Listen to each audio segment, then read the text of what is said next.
principales funciones que estas células llevan a cabo con los mensajes que envían son el movimiento, el metabolismo, la diferenciación, la proliferación celular, que incluye su división, la muerte, como la apoptosis, la autorregulación y la supervivencia. En el caso de la división celular, esto es muy importante ya que se han hecho descubrimientos o análisis acerca de las células malignas, el por qué dejan de controlar su función de crecimiento y conforman lo que conocemos como un tumor. Hablemos de transporte celular. El transporte celular es el intercambio de sustancias entre el interior de la célula y el exterior de la misma. Esto a través de la membrana plasmática, o también es el movimiento de moléculas dentro de la célula. Existen dos tipos de transporte celular. Está el transporte pasivo y el transporte activo. En esta oportunidad les voy a hablar sobre el transporte pasivo. ¿Qué es el transporte pasivo? Este es el paso molecular que ocurre a través de la membrana plasmática de forma espontánea. Esto a favor del gradiente de concentración, es decir, desde un medio donde las moléculas se hallan más concentradas hacia un medio donde su concentración es mucho menor, por lo tanto no hay gasto de energía. Existen cuatro tipos de transporte pasivo. Tenemos la difusión simple, la difusión facilitada, la ósmosis y la diálisis. Hablemos sobre la difusión simple. Este es el paso de sustancias a través de la membrana plasmática semipermeable. ¿Qué quiere decir semipermeable? Que es selectiva en cuanto a qué moléculas deja entrar. Hay paso de pequeñas moléculas sin carga y solubles en la bicapa lipídica, tales como algunos gases, como el oxígeno y el dióxido de carbono. Esto ocurre a favor del gradiente de concentración que hay en el medio interno y externo de la célula. Vamos a dar un ejemplo de la difusión simple. En el pulmón, el intercambio de gases ocurre por difusión simple. En los capilares, el dióxido de carbono se encuentra en mayor concentración y por lo tanto se difunde hacia los alveolos. En cambio, el oxígeno se encuentra en mayor concentración en los alveolos, por lo que se difunde hacia los capilares. Ahora vamos con la ósmosis. La ósmosis es el transporte de moléculas de agua a través de la membrana plasmática, mediado por proteínas específicas llamadas acuaporinas. Esas tienen una función importante en las células vegetales, los glóbulos rojos y en ciertas partes del riñón, donde reducen al mínimo la cantidad de agua perdida como orina.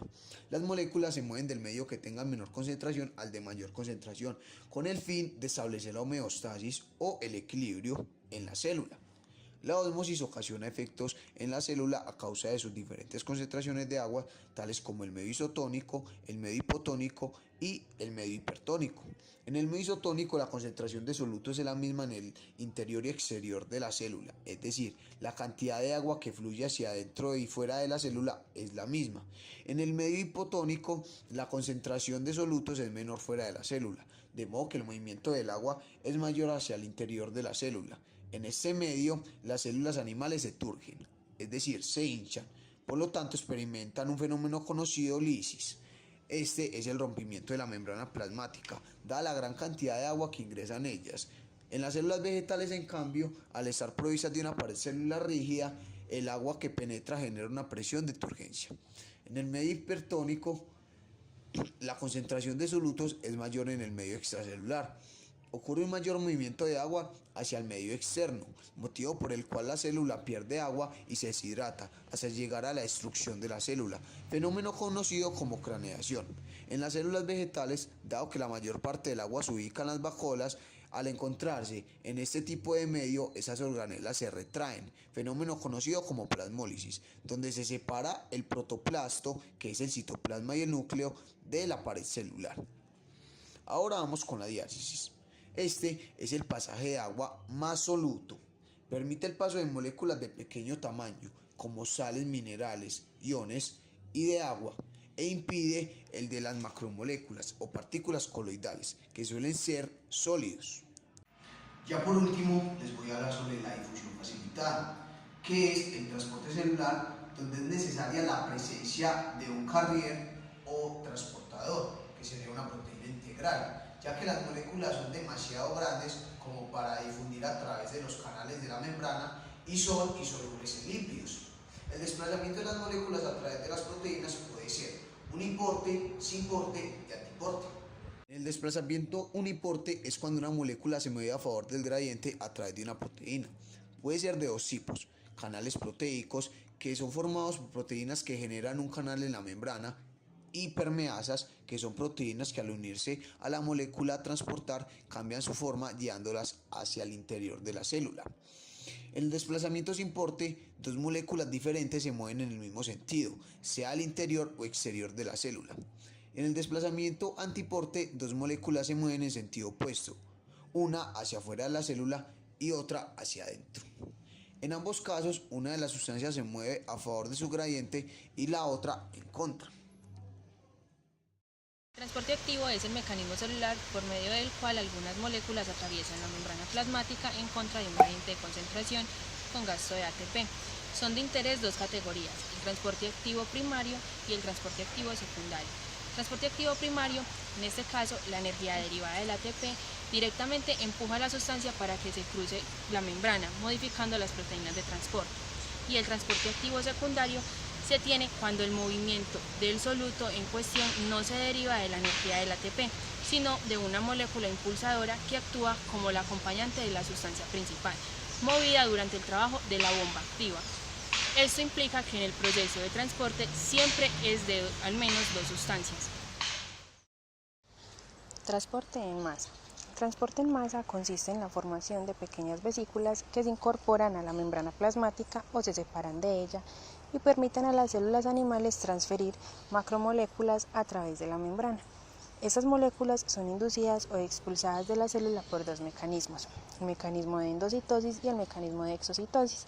El mecanismo de endocitosis introduce macromoléculas a través de vesículas por invaginación.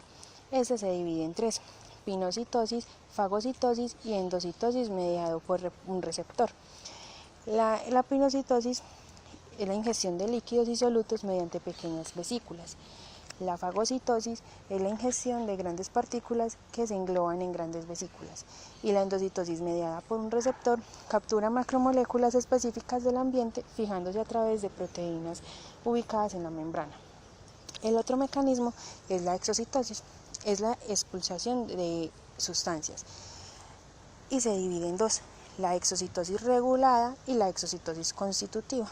La exocitosis regulada es la producción de vesículas que son liberadas frente a un estímulo, y la constitutiva se elabora prácticamente en todas las células.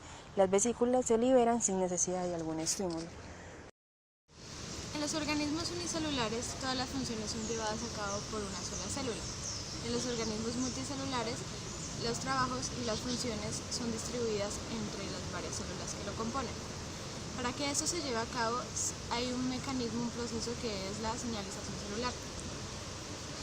Básicamente, esto consiste en que tenemos una célula que es la emisora y una célula que es la receptora.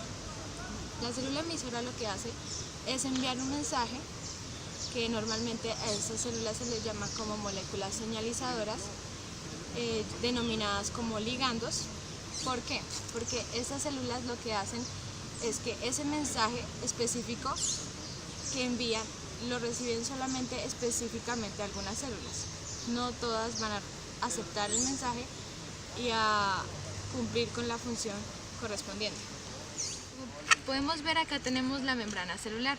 Lo componen los fosfolípidos con sus dos colas, que son hidrofóbicas, y las cabezas, que son hidrofílicas. Encontramos las glucoproteínas y estas, que serían las moléculas de señalización, que serían los glicolípidos.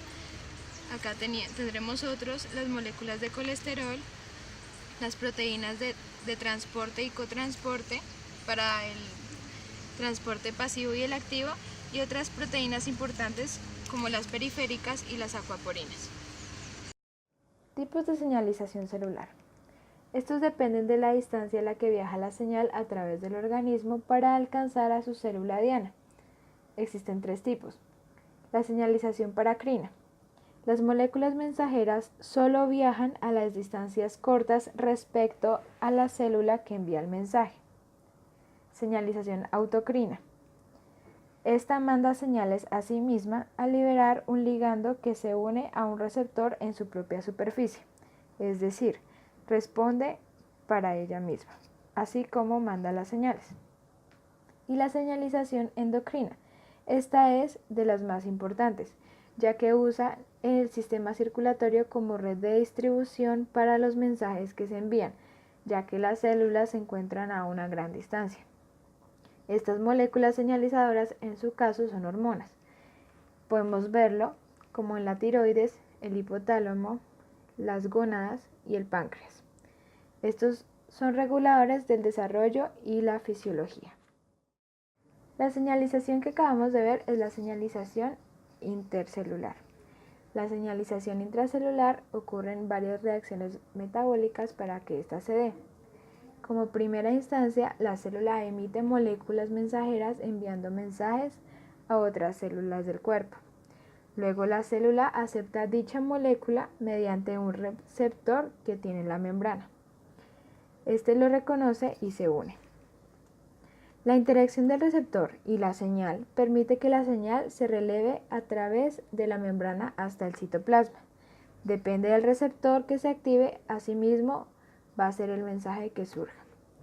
El receptor transmite la señal a la enzima, lo que da paso a un segundo mensajero, que sería el efector. Este desactiva o activa proteínas específicas según el caso. Otro tipo de receptor transmite la señal directamente a las proteínas de señalización. Por cualquiera de los receptores, el resultado es similar. Se activa una proteína que se coloca encima de una vía de señalización. El mensaje pasa por una serie de proteínas distintas que operan en secuencia actuando mediante información dada anteriormente. Las señales llegan a las proteínas blanco que intervienen en procesos básicos de la célula. También ocurren cambios en la expresión genética y la señalización termina por eliminar la molécula mensajera extracelular y el receptor puede degradarse junto con su ligando dentro de un endosoma.